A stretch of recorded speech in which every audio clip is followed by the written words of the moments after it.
Ministério da Solidariedade Social realiza programa Contente Família, onde convida a família da Dorsira a celebrar Natal Hamutu que é prisão pecora.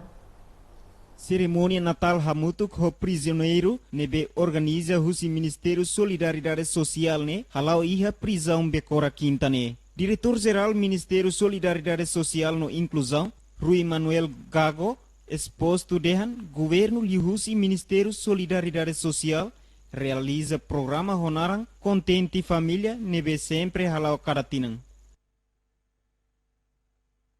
Programa dane ami buru programa Contente Família.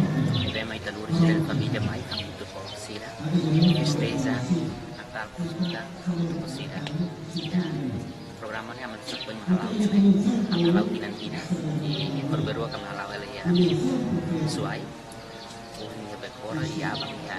Selain dane papel ida husi Ministério da Saúde e Social atau hare sama belen.